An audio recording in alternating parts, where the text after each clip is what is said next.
The Sandwich Swap by Her Majesty Queen Wanaya Al Abdullah.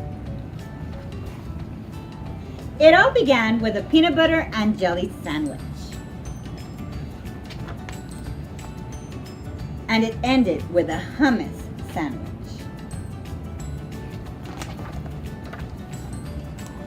Selma and Lily were best friends at school. They drew pictures together. They played on the swings together. They jumped rope together. And they ate their lunches together.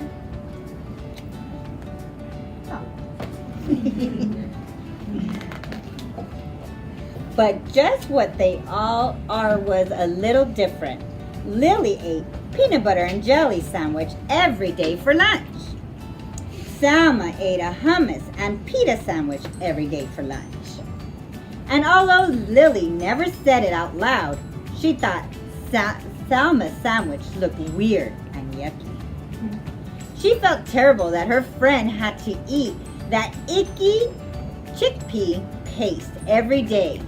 Ew, yuck. And although Selma never said it out loud, she thought Lily's sandwich looked strange and gross. She just felt awful that her friend had to eat that gooey peanut butter paste every day. Ew, gross. Then one day, Lily just couldn't hold back those pesky thoughts any longer. Your sandwich looks kind of yucky, she blurted out. What did you say? Selma asked, thinking she must have understood her friend wrong. I said, your sandwich looks yucky.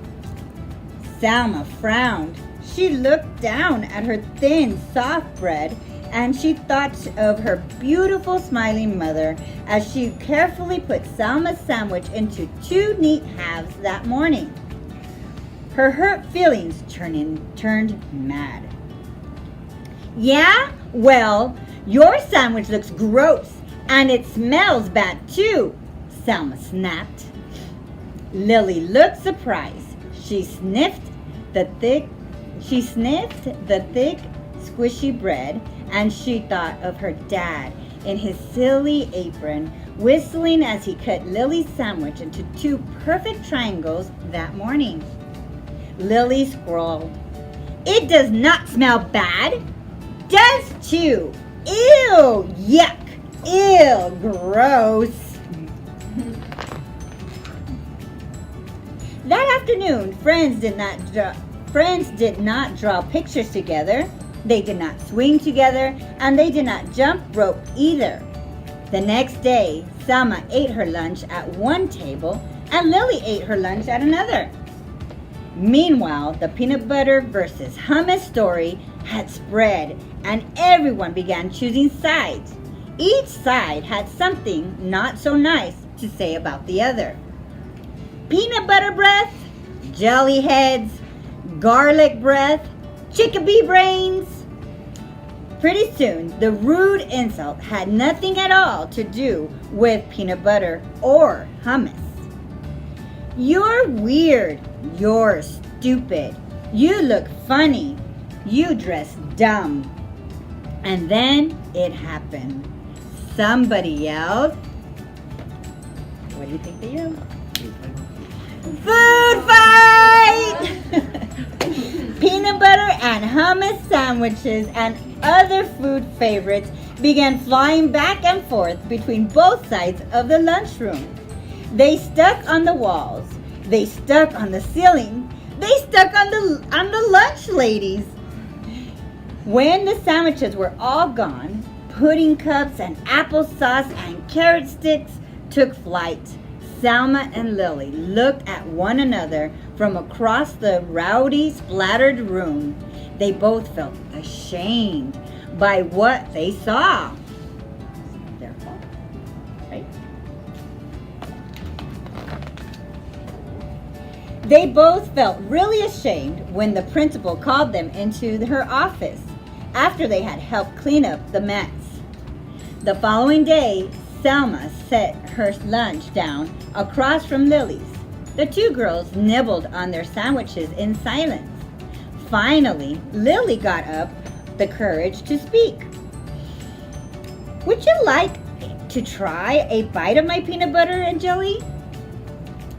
Selma grinned. "Sure, why not?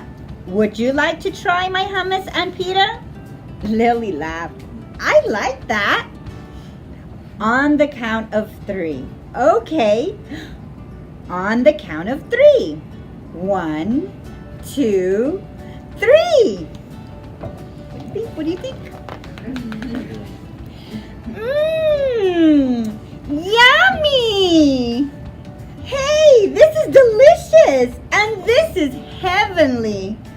The girls giggled and hugged and traded sandwiches. After lunch, Selma and Lily met with the principal again. This time, they were there to suggest a very special event for the whole school.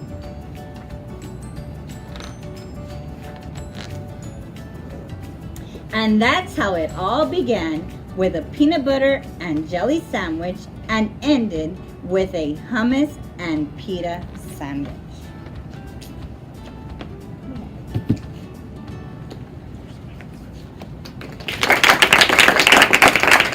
I want to go over some of the author's notes of how this story came about. It was really good. When I was in nursery school, my mother used to send me off every morning with a hummus sandwich inside my lunchbox. One day, I watched a friend open her lunchbox and bite into a peanut butter and jelly sandwich. And I thought, how revolting! I had never seen food so strange. She asked if I would like to try it, and because I didn't want to hurt her feelings, I embraced myself and tasted it. Well, I thought it was heavenly. I learned a lesson that day, that's how this story came about. It's easy to jump to conclusions when we come across something new or foreign or strange.